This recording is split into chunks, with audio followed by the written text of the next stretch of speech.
नमस्कार. मी प्राध्यापिका मेधा दाते. लेख क्रमांक 46, 15 फेब्रुवारी. अन्नप्रभाव. उपनिषदे सांगतात की अन्नमय जीव आहे. अवघ्या विश्वाची अन्न मिळवण्यासाठी चाललेली जी धडपड आहे, धावाधाव आहे, ते पाहून हे पटतं. पण आपल्या संस्कृतीत एक छान प्रथा आहे की ज्यामुळं अन्न सेवनाचा हेतू आणि भाव दोन्ही बदलतं.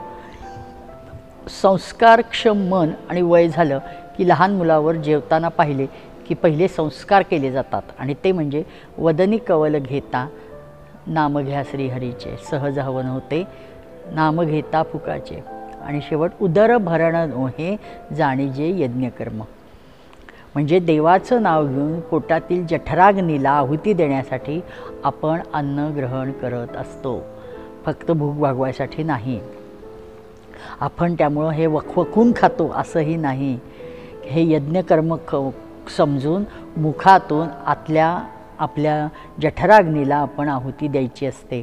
अतिशय उच्च सुसंस्कृतपणाचा हा एक आविष्कार आहे.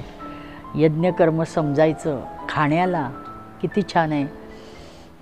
पण तिकडं आपण आजकाल आपल्या उच्च संस्कृतीकडं, उच्च सुसंस्कृतपणाकडं गावंढळ आणि काहीतरी त्याच्याकडं एक वेगळ्या नजरेने पाहतो आणि त्याला आपण दूर सारतो.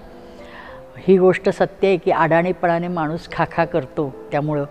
आणि जसं अत्यंत जी जनावरं असतात त्यांना किती अन्न लागतं, पाटी गोठ्यातली जनावरं आमून खातात, त्यांना केवढा गवत लागतं. म्हणजे जो अडाणी असतो, जो अज्ञानी असतो, ते तुलनात्मक जर विचार केला तर असा प्राणी, असा जीव हे प्रचंड अन्न सेवन करतात.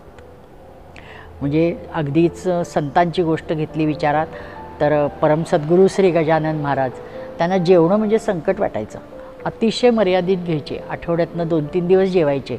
स्वामी स्वरूपानंद फक्त अर्धी पोळी सकाळी एक वेळ खायचे आणि एकाच ठराविक भाजीत, आणि दिलेल्या वेळेत जर कोणी आत आणून ताट ठेवलं नाही तर पुन्हा ते ताट स्वीकारायचे नाहीत. म्हणजे किती ह्या लोकांचं अन्नाकडं दुर्लक्ष असायचं. आणि आज आपण किती अन्नासाठी सगळेजण मागं लागत असतो आणि त्याच्यावरच अवलंबून आहे असं समजतो. वास्तविक ह्या लोकांचा म्हणजे अन्नाचा कण आणि कण शरीर मनावर परिणाम करत असतो, ह्यावर 100% विश्वास असतो. त्यामुळे जे ग्रहण केलं आहे ते कामाला येऊ दे असं समजून ते गमी खातात. पण आपण तिकडे एवढ्या बारीक पाहत नाही. आज माणूस गरज म्हणून म्हणा किंवा आवड म्हणून म्हणा कुठंही खातो, कसाही खातो, कधीही खातो आणि कुणाच्याही हातचं खातो.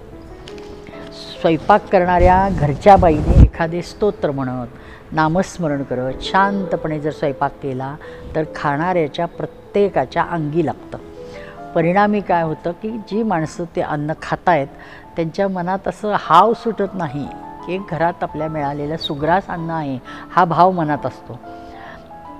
म्हणजे करणाऱ्याच्या अन्नावर सरळ परिणाम होत असतो, करणाऱ्याच्या मनाचा, मानसिकतेचा. आता एक प्रत्यक्ष घटनाच एक सांगते.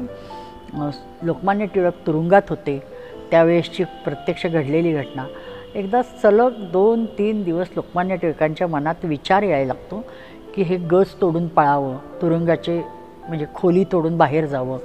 आणि म्हणजे सावरकरांच्या बाबतीत, म्हणजे सावरकर आणि टिळक यांच्या कैदेचा विचार केला तर त्यातल्या त्यात टिळकांना अतिशय सुंदर वागणूक असते. त्यांना गादी वगैरे झोपायला व्यवस्थित दिलेलं असतं. एक राजकैदी म्हणून ठेवलेलं असतं, सन्मानाने ठेवलेलं असतं. तसं जी सावरकरांच्या बाबतीत अजिबात नव्हती. म्हणून मी हे निर्देश केला की सगळ्या सोयी असतात, सगळं असतं, पण टिळकांना बंदिवासात ठेवलेलं असतं. त्यांना अशी इच्छा होती की ते गज बाजूला करावे, वाकवावे, पळून जावं. म्हणजे काय असे ज्या वेळेस 3-4 दिवस असा विचार मनात येतो आणि जाऊन तो जो जेलर आहे त्याचा खून करावा आणि बाहेर पळत सुटावं.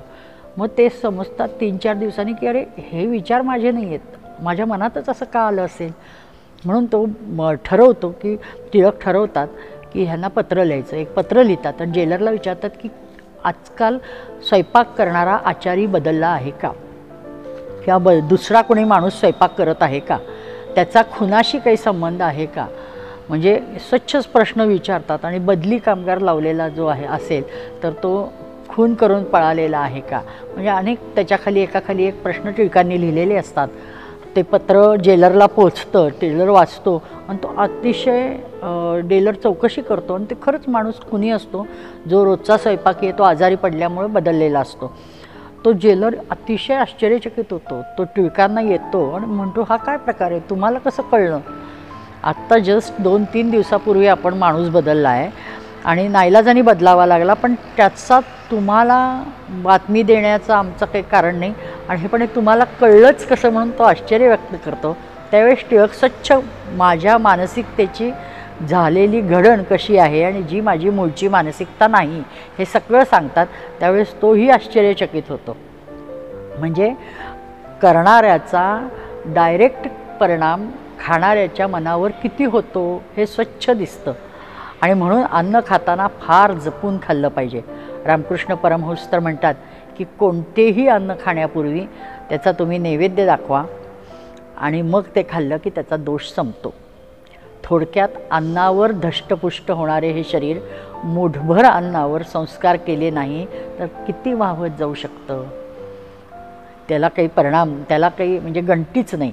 नित्य संस्काराचे अन्न खाणे फार गरजेचे आहे आणि असे जर संस्कार यज्ञीय वातावरणात आपोआप होत असतील, घरात जर नित्य यज्ञ होत असेल, त्याच्याही मुळाशी जाऊन जसं जे त्या घरात अन्न शिजवलं जातं तसं जे अन्न पेरायचं आहे त्या पेरण्यापूर्वीच बियाणाला जर यज्ञातलं भस्म लावलं, नाम घेत पेरणी केली तर तेही निश्चितच फायदेशीर असतं. म्हणजे किती सूक्ष्म विचार आणि तसं करावं असं सांगतं शास्त्र.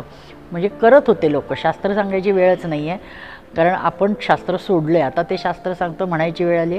कारण पूर्वी रिवाज होता नामस्मरण करत, आमच्या लहानपणी भजनं म्हणत नामस्मरण करत सर्रास पेरण्या व्हायच्या. भजनं म्हणणारी माणसं पेरण्याच्या वेळी बोलवली जायची. म्हणजे ते सुसंस्कारित अन्न होतं, सकस पौष्टिक, त्याच्या जोडीला पवित्र अन्न मिळावं म्हणून किती आपल्या पूर्वजांनी त्याच्यासाठी प्रयत्न केलेले आहेत. अशा म्हणजे हेच आणि अशा विचारांनी ग्रासून अन्न व ते खाणार कोण, तर आपण हे म्हणजे सर्व समाज घराबाहेर खाणं ही बाब अतिशय नैसर्गिक झाली आहे. म्हणून आपल्याला खाणाराचं करणाराच्या मानसिकतेचाच परिणाम समाजावर आज होतो आहे. कोणी बनवलेलं खातो आहे तर पगारी आचार्यांनी, तो जो पगारी काय त्याला आपण आचारी जो असतो, स्वयंपाकी असतो, जो बनवणारा असतो, त्याच्यासमोर सतत आपण जेवढा वेळ जास्त करू त्याचा आपल्याला ओव्हरटाईम मिळेल, पगार मिळेल, पैसा मिळेल, त्याच्या डोळ्यासमोर पैसा असतो. मालकाकडनं आपण इतके पैसे काढू, आपण त्याला अडवून धरू. म्हणजे अन्न खाऊन समाजसुद्धा म्हणूनच पैसा पैसा पैसा करायला लागतो. कारण त्या माणसाच्या मानसिकतेचा सरळ परिणाम आपल्यावर होतो, त्यांनी बनवलेल्या अन्नावर आणि पर्यायाने तो आपल्यावर. म्हणून शुद्ध व ताजे घरात बनवलेले असे अन्न खावे. निवाऱ्यात इतर छान छोकीपेक्षा सगळ्यात जास्त गरज कशाची आहे तर अन्नाच्या चिकित्सेची आहे. माणूस निवाऱ्याची चिकित्सा करतो, खूप सुविधा निर्माण करतो, बाकीच्या वस्त्राची छान छोकी करतो, पण ज्याला अनिवार्य महत्त्व देणं गरजेचं आहे त्याला देत नाही आणि ते म्हणजे अन्नाची चिकित्सा व्हायला पाहिजे. कारण अन्नाला परब्रह्म म्हणलेलं आहे ते यासाठीच. अन्न परब्रह्मास नित्यवंदन करून समर्पण करून आणि मगच आपण अन्न स्वीकारत राहूया. अशा चैतन्य भगवान पूर्णान्नच नमस्कार करूया. पूर्णान्न भगवान की जय. धन्यवाद.